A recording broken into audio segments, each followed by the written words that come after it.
be, you'll see that we're kind of gone live. So I'm just starting it now.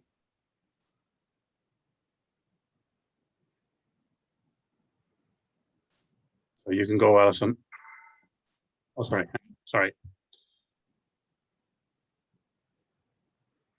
Okay, I think we're now live. We're going to give it a couple of minutes for, since we've only just gone live, to give people a few minutes to get settled and get online.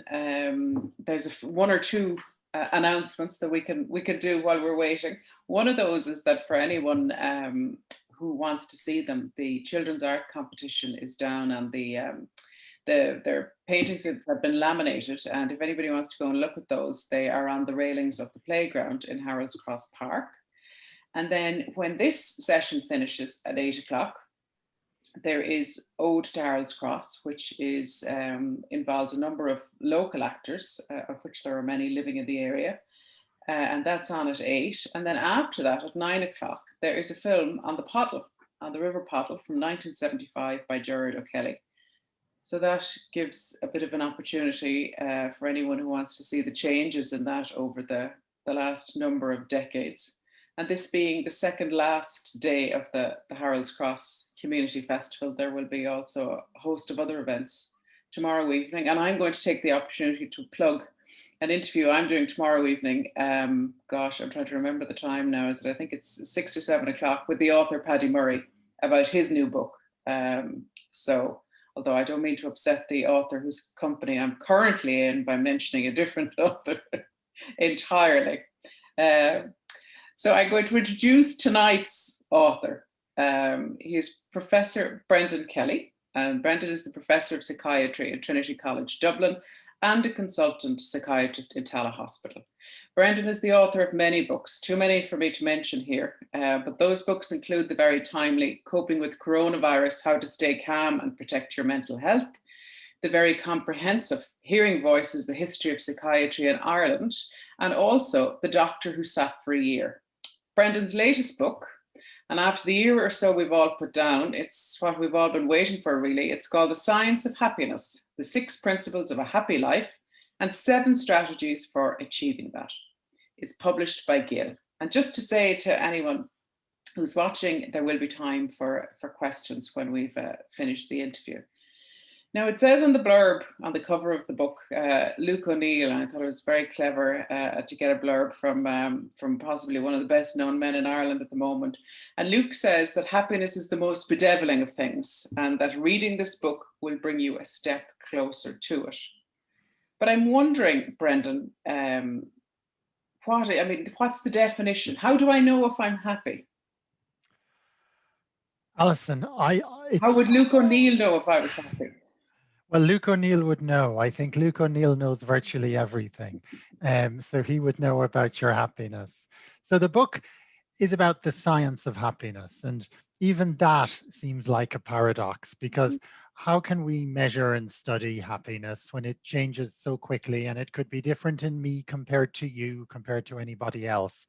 So that's, I suppose, the first and the big question. But the last 20 years have seen people study happiness, and the way it's done is really interesting, which is researchers ask the person, how happy are you, on a scale from 0 to 10, where 0 is very unhappy and 10 is very happy. So, you know, this is an interesting way to do it. But the first thing to say is that pretty much everybody answers the question. Everybody can give a number. And it's a very subjective thing. It's to do with you and how happy you feel you are, because that's the happiness that matters. There's no point, Alison, me deciding how happy you are, then doing something like giving you money, and then me deciding how happy you are. None of that matters. The only thing that matters is what you would score from 0 to 10, which... But does the literal day of the week matter there, Brendan, in that I might feel pretty glum on Monday, but have really cheered up by Wednesday? The day of the week matters, the time of day matters, and moment to moment matters.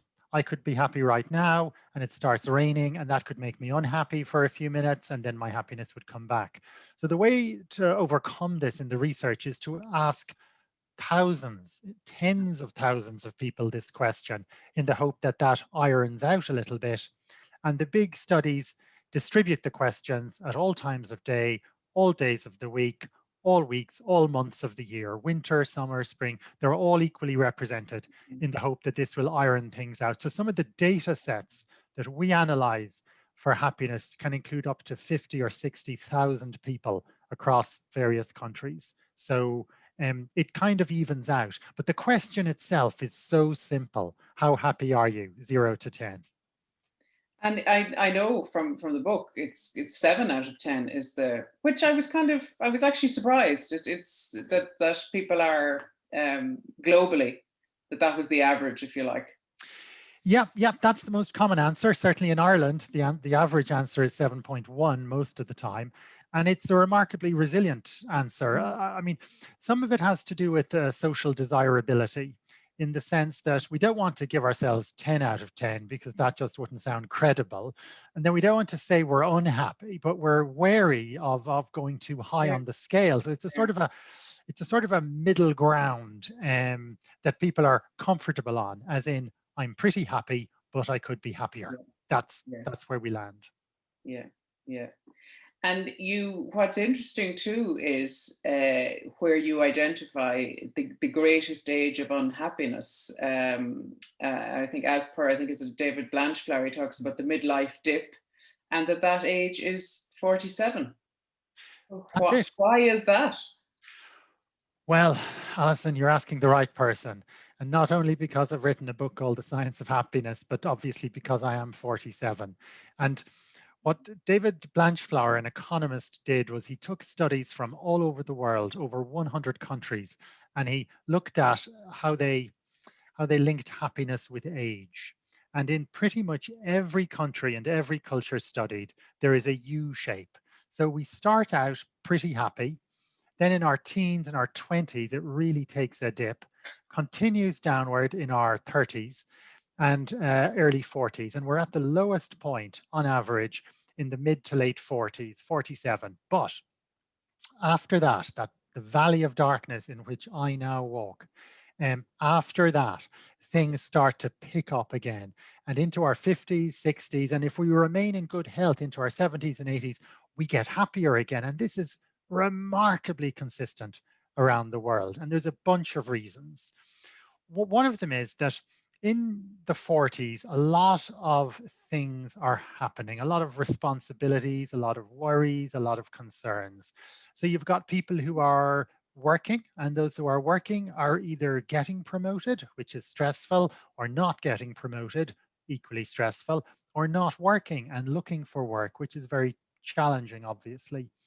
Also in the 40s, there are often children, which, to be clear, are a very, very great joy and bring enormous happiness. I want that on record and in the recording. However, it has to be said that there are certain burdens and challenges with children, and these tend to be at a fairly high point when one is in one's mid-40s. And the third big one is a financial one. In that a lot of people are paying a mortgage when they're in their 40s, might have been paying for some time with absolutely no appreciable effect on the amount of money owed. Or increasingly nowadays, people are trying and failing to get a mortgage and maybe even struggling with rent. So these things all come together in the mid-40s, making it pretty much the glummest age for most people. I have to say, I was feeling very smugly 51 when I heard that. But I thought I've been through it without even realizing how miserable I was. Yeah, well, I guess these are average. These are kind of average trends, of course. Yeah. But you're in a good place now. I'm going to slightly off the course around at the moment, just in terms of asking you how, and I know it's maybe too soon or we have to wait for the research, but I mean, in some ways it seems a stupid question, but how happy or unhappy do you think we were or are in the middle of a global pandemic, Professor Kelly? How has it affected our happiness levels? Well, look, it's impacted on happiness levels. It's impacted on day-to-day happiness levels very significantly. There's been an enormous amount of research done on this. And when you look at population studies, and this is, phoning up maybe 10,000 people in a country, you find that 1 person in 5 reports anxiety or depression that's over and above what they can cope with in their day-to-day lives. So pretty much everyone is reporting. You mean at the moment? Are these current? Yeah, okay. No, yeah, I suppose the most recent results are from 2 or 3 months ago. Okay. But what is remarkable is the consistency around the world. Obviously, the first bunch of research about this was from China, but the findings were the same in Ireland, around 1 in 5, and the same in the United States, the same in France, the same in Italy, all over the place. You've got 1 in 5 people who are more anxious, more depressed than they feel they can cope with using their normal mechanisms, the normal stuff we do to cope with the ups and downs. The one group that's very different are healthcare workers. And again, very consistent, China, the US, Ireland, around 40%. That's 2 in every 5 frontline healthcare workers is more anxious, more depressed than they feel they can cope with. So that's the first thing. The second thing, of course, is that the effect of the pandemic on mental health has been incredibly uneven, incredibly uneven. We know that younger people, these are people in their teens and their 20s, are more likely to be anxious and depressed over and above what they can cope with compared to older adults. And that is true in every single country it's been studied in. And then of course, you have people who have been ill, people who are bereaved, and people who've lost their jobs or in their situations of economic uncertainty. So there's a huge variety of experience, but broadly speaking, about 1 person in 5 is struggling to a significant degree. I must say, I'm surprised that it's that low, and even in healthcare workers that it's not higher. Were you surprised? Yeah, I mean, I think the headline finding from these is that these studies is that we're in the middle of a global pandemic that was, for most people, unimaginable, say, 2 years ago. And yet 80% of people say that, they're coping with it one way or other. I mean, that's an enormous amount of resilience and strength, more than one would have expected in the healthcare workers too, because the baseline rate of anxiety and depression in healthcare workers is quite high. So, and it's been extraordinarily difficult, particularly on certain sectors. Now, even in the healthcare workers, by the way, the people most affected appear to be nurses and females rather than males, women rather than men. And that's also true in the general population. Now, you address this in the book. You mentioned the pandemic, but you also say that one of the, I suppose, the upsides, or the things that we realized were most important in life were relationships and keeping in touch to maintain our happiness levels. Yeah, it's been very strange, hasn't it, Alison?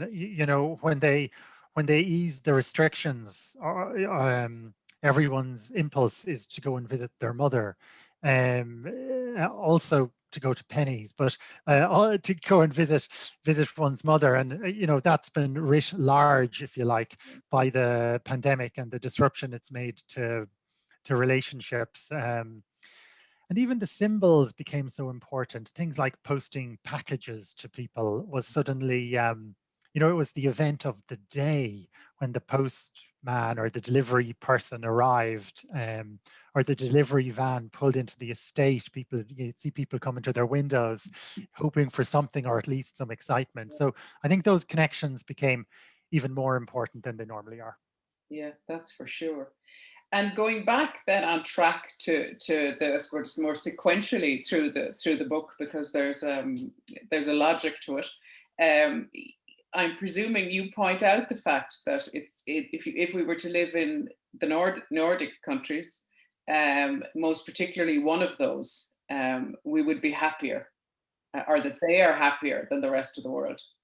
Yeah, we would say we were happier for sure. When asked to score our happiness, on a scale from 0 to 10, we would rate ourselves happier. So in Ireland, we rate ourselves around 7.1 on the happiness scale. If you look at the World Happiness Survey, it includes 150 countries. At the top, we have Finland, which rates itself almost 8 out of 10. At the very bottom, we have Afghanistan, rating the average rating there is 2.5 out of 10. and Ireland is around number 15, number 16 each year at around 7.7. So the Nordic countries are always at the top, and they have been since they started measuring these things. And countries that have a lot of poverty, political instability, and problems like that, they're always at the bottom. Afghanistan at the moment, but various other ones are very low too. So why are the Nordic countries so happy? Why do people there keep saying how happy they are?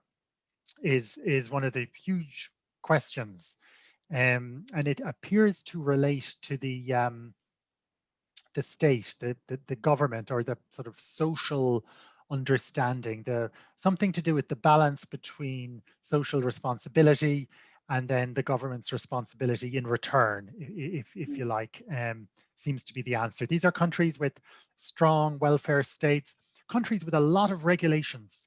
So for example, if you live in Denmark and you move house, you must notify the government within 5 days or you're guilty of an offense. So these are highly regulated societies. And the fact is that most of us, most adults, like children, we appreciate a set of rules. And having a strong set of rules makes us feel secure, comfortable, happy, and connected. And that appears to be the reason why we should all move to Helsinki. Okay. Right. I need to know a little bit more about the climate before I do. The other thing about those countries, I suppose, is that socially, even in terms of, I suppose to say this as a female, that they've always traditionally been known as more equal societies. Does that feed into the happiness levels? Yeah, I mean, it certainly does. Of course, the other thing to say about the Nordic countries is that they are rich. I mean, they're first world countries, developed countries, rich countries, I think is what we now call them. But yeah, there's greater equality. Equality benefits everybody. Indeed, happiness and gender is one of the big topics in the research that undoubtedly we're going to get to, so we might just hop there for a minute. Yeah. Traditionally, women have always rated themselves as happier than men rated themselves. But over the past 20 years, this has changed dramatically. And now women and men rate themselves equally happy. Maybe men a teeny bit happier than women, but there's not a lot in it now. So that men's happiness has come up that little bit in the last 20 years, and women's happiness has come down in the last 20 years. So it's now pretty much equal between men and women who's the happier. But why are women less happy? Do we know? It's difficult. It coincides with increased participation of women in the workforce, improved, and I use the word very cautiously, opportunities in terms of work and education and so forth. Obviously not at an equal level with men, but nonetheless improved. However, it seems that these additional activities outside the home have not been matched with a sort of decreased domestic responsibilities, resulting in this sort of double jobbing. And it looks like, in terms of happiness, at least, the main beneficiaries of women working more outside the home and so forth, the main beneficiaries are men, because we've gotten happier as a result. And I think the latest studies show that women having to go back in the home and do the work at home and their job at home as a result of the pandemic has resulted in even more unhappiness from what we've seen over the last few months. Yeah. Near the end of the book, you say, everyone wants to be happy, but the path to bliss is not always clear. And I don't know why I said to connect to that with this. You mentioned about the part that genes play in you, and it struck me that that up to 50% of our range of happiness is determined. And I thought, God, if I mean, that means the path to bliss for some people really can be strewn with loads of obstacles. How do you overcome that? If, for instance, you've, I don't know, 4 grandparents who are bipolar, or I don't know whether it's a good comparison. Yeah, so the research is interesting that way, Alison. It turns out that maybe up to 50% of the variance in happiness between people is genetically inherited. Now, the first thing is that not all genes in our body get expressed. So it doesn't mean we only have 50% control over our happiness, but it does mean we don't have 100% control over it. And this makes sense when we think about it. we all know people who seem to be happy no matter what. And we also know people at the other end of the spectrum that no matter what went right for them, they would still be unhappy, giving out and complaining. So the best way to look at it is that we have a sort of a genetic set point around which our happiness fluctuates over the course of our lifetimes. So we still have control over it. We can still make choices that determine our happiness, but we appear to have some kind of range within which we bounce. So someone who is temperamentally a sort of an unhappy, downbeat person isn't going to suddenly start glowing like a Christmas tree at the slightest thing. It's just not going to happen. Yeah. And some of these irrepressibly cheerful people, these people who can't stop being happy and become irritating on occasion, they're going to continue like that forever. We're not going to dial them down and have them stop annoying the rest of us. That's just how they're built. But we can all, make changes that increase our chances of happiness, but we shouldn't feel 100% responsible for it. A bit of it is out of our control. Okay. Now you get into this idea that as we move through life and different choices that we make. For instance, I'm married. Should I be happier? Well, Alison, I've no doubt that you're intensely This is a quick question, Brendan. Intensely happy, and marriage does tend to make people happy, broadly. Now, obviously, there are exceptions, but one of the questions the research has looked at is how happy does marriage make people exactly? How can we measure the happiness of marriage? Now, obviously, the correct response to this, Alison, is that you should rush in and say that it is impossible to measure the infinity of happiness that your marriage brings, presuming that you've said that in your heart, at least. The researchers have tried to put a number on it, cold, hard cash.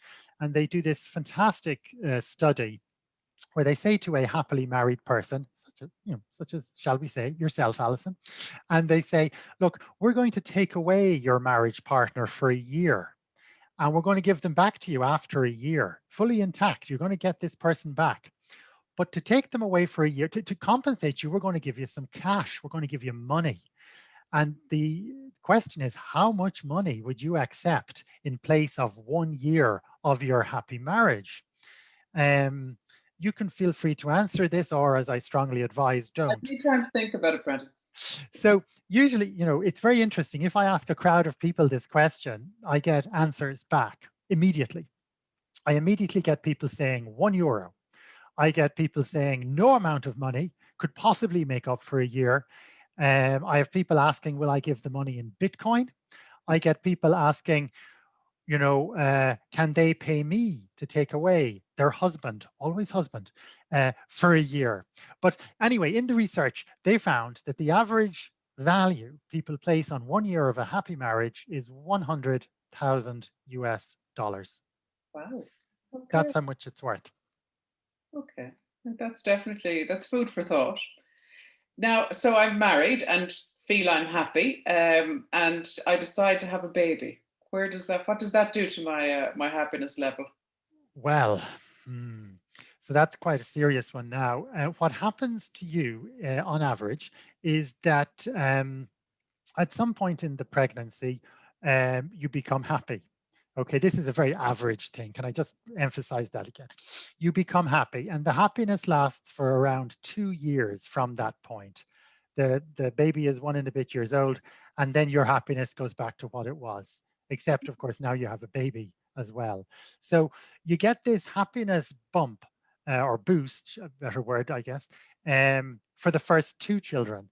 The third one, maybe not, and the bump doesn't appear for the 4th child on average in the same way. Obviously, there are exceptions. So then there follows a long period of child rearing.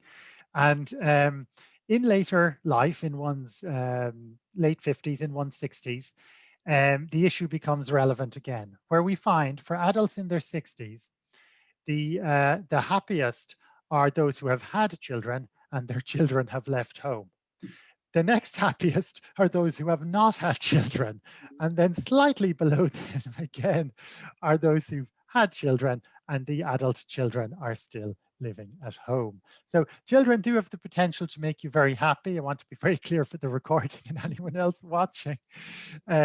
However, it's not always clear. I'll tell you, in Nordic countries, the children are associated with much greater happiness, and that appears to be, and that's in exact proportion to the supports available for parenting. Childcare, all of that. Childcare, parental leave of whatever sorts, and equitable distribution of the joys of childcare between the two parents, and that's a big one for the Nordic countries as well. Yeah. Well, so much of that is logical, I guess. When I tweeted that we were doing this earlier, someone came back to me saying, "Win the lotto." It was about happiness, win the lotto. So I'm wondering, about where money comes into all of this, and if I was to win the lotto,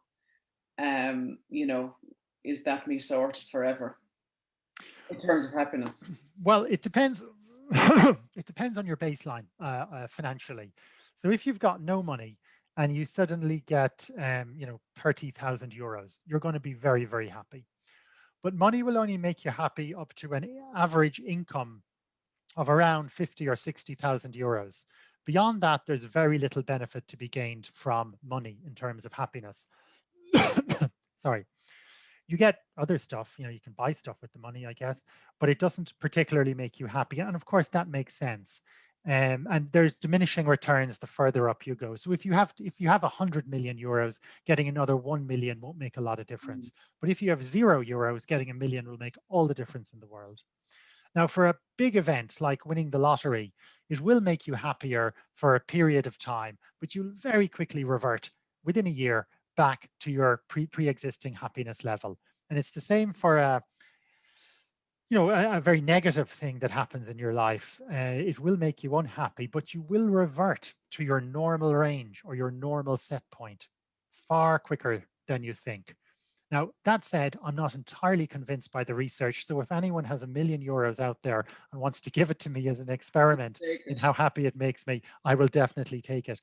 And that's part of the craziness of this, that we want stuff even though it mightn't make us happy. What does it tell? It's interesting. What does it tell us about the brain? I mean, you're saying that, if we're unhappy within a year, we revert back.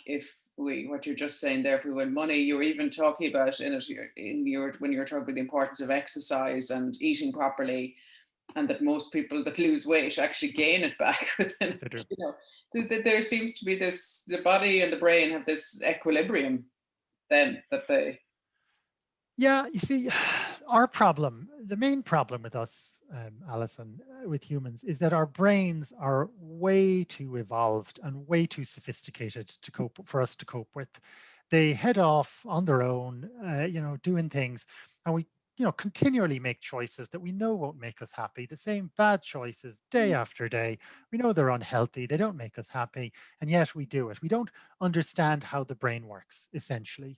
Yeah. Your brain has 86 billion brain cells in it, little 86 billion nerve cells, and 86 billion other cells as well. And each one has about 10,000 connections to cells, and there are hundreds of brain chemicals. The whole thing is so ridiculously complex and unlikely that we don't know how it works. And in the book, I quote a physicist called Emerson Pugh, who says, if our brains were so simple that we could understand them, we would be so simple that we couldn't. So there is this disjunct between our thoughts and our actions, and we want stuff that we know won't make us happy. It didn't make us happy before, won't make us happy next time, and yet off we go. And we're what I call in the book hypercognitive. We think too much. We spend too much time wrapped up in our thoughts and not enough time realizing that our brain, which determines a lot of our happiness, is connected with the rest of us. And what we do with our bodies influences hugely the emotions that our brain perceives. Yeah, indeed. Now, something that really jumped out at me is to do with politics and how you say that conservatives are happier than liberals, so that people on the right wing are happier than those on the left. Explain. Well, that's one of the most consistent findings in happiness research, that conservatives rate themselves happier than liberals rate themselves, right-wing rate themselves happier than left-wing. Pretty much every study done, it's remarkably consistent. And the question is, why? And I'll tell you how consistent it is. The more right-wing you are, the happier you are. Like the more extreme, dare I say prejudiced, dare I say bigoted, dare I say intolerant you are, the happier you are. And the reason for this seems to be the certainties that this brings to your life, the good, bad, the no doubts, no angst that is associated with so many right-wing political views. If you go to the left wing, you've got people who are unhappy, they're agitating, they want to change the world, they want to change human behavior. And maybe that dissatisfaction is necessary in order for the world to be a better place, in order for the world to improve. And there are all these good reasons for being on the left wing, but happiness isn't one of them, unfortunately. So I think if we've some serious left-wing political activists out there, it is important to cultivate other aspects of your life, because the struggle might not bring you all the happiness that you hope it will, particularly if it's an eternal struggle, which most left-wing struggles, let's be honest, really are. They'll never be sort of done. That's not good for your personal happiness, but it's probably good for the planet, good for the country, good for other people. Now, moving on to your 6 principles, Brendan. The first one, seeking balance and moderation in all things. Now, that goes back a bit to what you were talking about earlier, about how the brain works and us doing things often that aren't good for us, but us simply wanting to do that. So it's definitely an easier said than done. Absolutely. It's much easier said than done. And I write a good deal, or a bit anyway, about Taoism, which is this really interesting Chinese philosophy to do with balance. And the Tao means the way.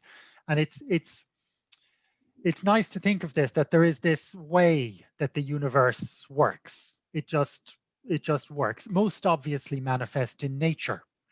And obvious in humans to the extent that we're part of nature, but we're a bit distant, so not so much. And the more that we accord with the way, the better. Now, this doesn't just mean accepting everything that happens, but realizing there are rhythms, there are patterns. And if we can somehow be in harmony or in balance with some of these rhythms and patterns and not fighting them all the time, that things will work out better. And, an obvious one is the seasons. So a lot of people living in urban environments more or less lose touch with the seasons. Apart from holidays in the summer, the sort of granularity of the seasons is lost. So that's one of the ways we can be more in greater balance or in greater harmony. Obviously, balance means other things as well, like in one's diet and exercise and one's thoughts. But I think it's maybe easier to think about it as being in balance with what is around you, in balance with the rhythms of nature and the world, which is what Taoism teaches. So yeah, easier said than done, but worth the effort. You talk about love for ourselves and others. I mean, are we talking, where does self-esteem come into that? Is that what you're, So self-esteem is not a tremendously helpful concept for the most part, because it somehow suggests that your value as a human is something measurable, something you're putting an amount to, a quantifiable thing. So I think the idea of self-acceptance and self-compassion is maybe more useful, and accepting who you are. There's great peace in accepting certain things rather than struggling against certain things. We should struggle against some things, but not everything. So there are some things I could struggle against. Most obviously, perhaps my thinning hairline. However, such a struggle is futile. It just is, at least for me. So accepting that is important as part of self-acceptance. The principle of love that I talk about in the book, love was hijacked by romantic love. And, there are other kinds, particularly self-love and self-compassion, and we're really bad at this. We have this inner voice that criticizes ourselves utterly disproportionately, a sort of a little inner a patter that goes on where, we might make a small mistake. Let's say we're late arriving, or heaven forbid, late collecting a child, or we even go to the wrong place completely in order to collect the wrong child. And then we think, oh, that was a really stupid thing to do. I always do that. I'm always late. I'm always in the wrong place. So then we immediately correct ourselves and we say, no, hang on, I don't do this often. This is the first time or the second time, but it's too late. We have already thought the negative thought, and that packs an emotional punch. Even if our logical brain corrects it immediately, having these repeated negative thoughts emotionally affects us. And sort of cultivating self-acceptance and self-love is the best way to try and quieten that self-critical voice, which is often really harsh, really disproportionate, and very harmful. Briefly, how many people do you think there are who aren't narcissists, who don't have an inner voice, that operates at quite a high level like that, the inner critic? Well, I think everybody has it. Absolutely everybody. But if we can turn down the volume on it by 10%, that makes a big difference. It's extraordinary how many thoughts we have in a short period of time. And it's only when you try something like meditating or sitting still that you realize how completely and utterly daft our brains are. And all the thoughts that are rushing in and contradicting themselves and tripping over each other in our heads. So I think everybody has this. But if we can try and turn down the volume on it 10%, 20%, that makes a huge difference. So you've brought the M word in there, the meditation, and you say that sitting still is just as important as exercising.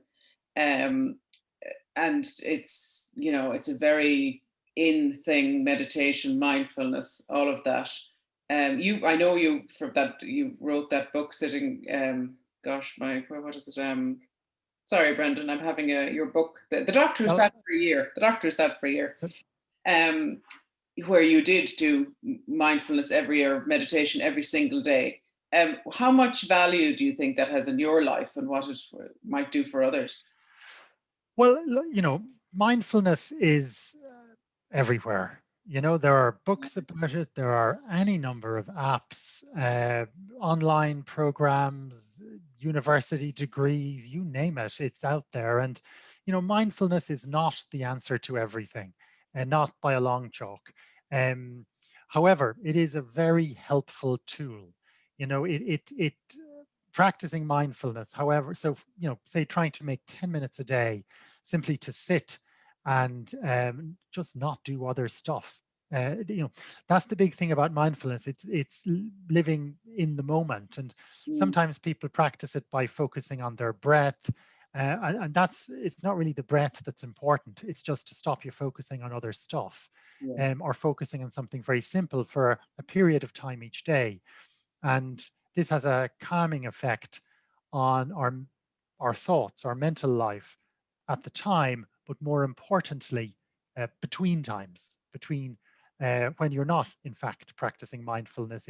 It's meant to calm some of the more emotional or rash reactions we have to things. But it's not the answer to everything. And, mindfulness is part of a long history. It has a long history in Buddhism. It's just one part of Buddhism, one part of the practice, but it's been sort of yanked out of its cultural context and put on bumper stickers on cars, and you've got your 1 minute mindfulness app and all stuff.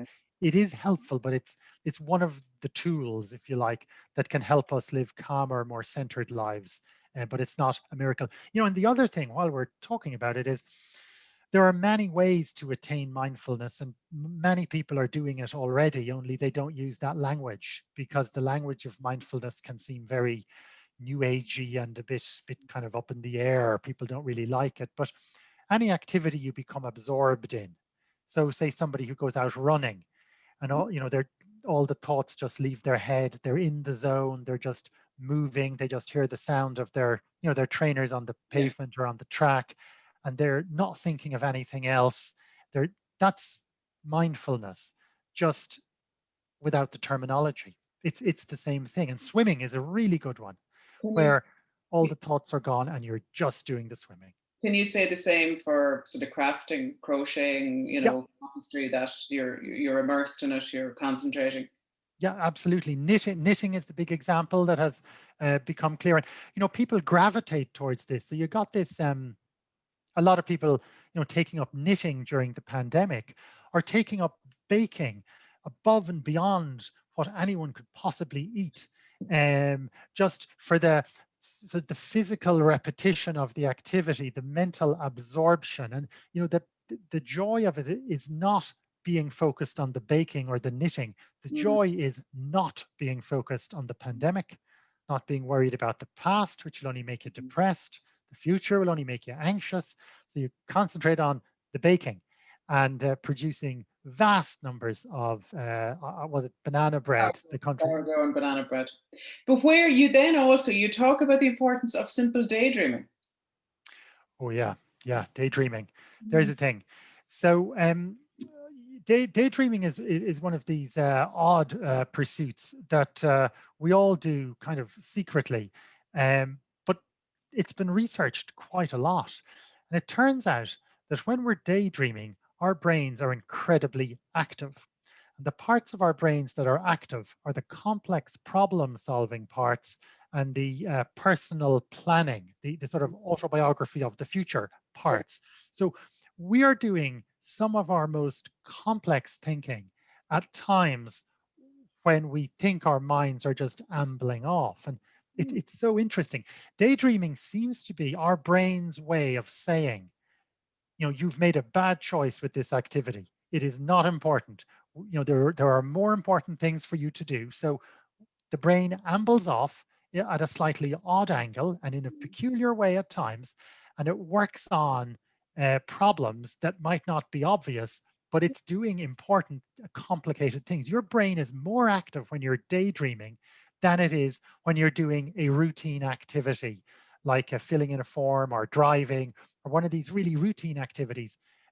Your brain is not as active then as it is when you're daydreaming, when it's very busy indeed. So, but what about the fact now that instead of daydreaming, everybody takes out their phone or looks at a screen? I Yeah. imagine daydreaming has really diminished in frequency in recent years. Yeah, yeah, it probably has, and we need to we need to value daydreaming more, and not to give out to ourselves. And obviously, reaching for our phones all the time has had a number of effects, of which that is only one. But it's had a lot of impact on us, and we need to reclaim daydreaming. And maybe we could use this event to start a campaign called Reclaim Daydreaming, and we just see how far we get. You heard it here first. I'm going to ask you about gratitude, and then after that, I'm going to see if anybody has any question that they'd like to ask. How important is gratitude? Yeah, well, you know, gratitude is having a sort of a moment these past few years. We have gratitude diaries, gratitude websites, people writing gratitude notes to themselves, being thankful for stuff that they're not really thankful for at all, just on the basis that expressing gratitude helps, which it does, because there is much to be grateful for, you know, almost by definition. And these are things that we don't see every day. So for example, exactly 6% of the planet's population has steady access to food, shelter, and the internet. Now, I'm in that 6%. And that is not something that I am half grateful enough for. So there are these structural things that it's useful to remind ourselves of from time to time and be grateful for. The second thing about gratitude is grateful actions matter, probably more than grateful thoughts. So doing things like giving people gifts, saying thank you, sending gifts to people that you value delivers huge benefits to everybody. And certainly the research about giving is very, very clear, which is when you give, the main beneficiary is in the giver, not the person who receives the gift. So gratitude is important, and it works to build community in that way. Okay. So is gratitude one of those things that you sort of become, if you're not good at it, that you try and build it as a habit, you know, sort of an end of the day thing, or? Yeah, you can pick it up as a habit pretty easily, particularly identifying some of the structural things that we're happy for and that we don't notice in our day-to-day lives. And people get good at it. But it is important to link it to things you truly value, and not just to be grateful for, bad things, because gratitude loses its meaning if it's not attached to, if there's not a genuine grateful feeling. But it is something you can practice and cultivate, like happiness. People talk about happiness skills that keep you happy or help make you happy, very similar to skills in relation to gratitude. Okay. Now there's a question here. Is it okay to be a little unhappy at times? Yeah, I mean, it absolutely is. And, we live in an era when being unhappy isn't valued, but also is very often over psychologized or over medicalized at times, as if we're not allowed have the slightest fluctuation in our happiness levels. Like, we do have ups and downs in life, and being unhappy is part of, I guess, valuing being happy. It's also good to be neutral. I mean, I'm a psychiatrist, and I very often see people who are unhappy. And what strikes me is the thirst or the hunger for diagnosis, to be diagnosed with depression, for example, when what you're looking at is a very real unhappiness with very real problems that need solution and need support and so forth, but don't necessarily, but there's no benefit to be had from deciding that this is outside the normal fluctuations of mood, outside the normal ups and downs.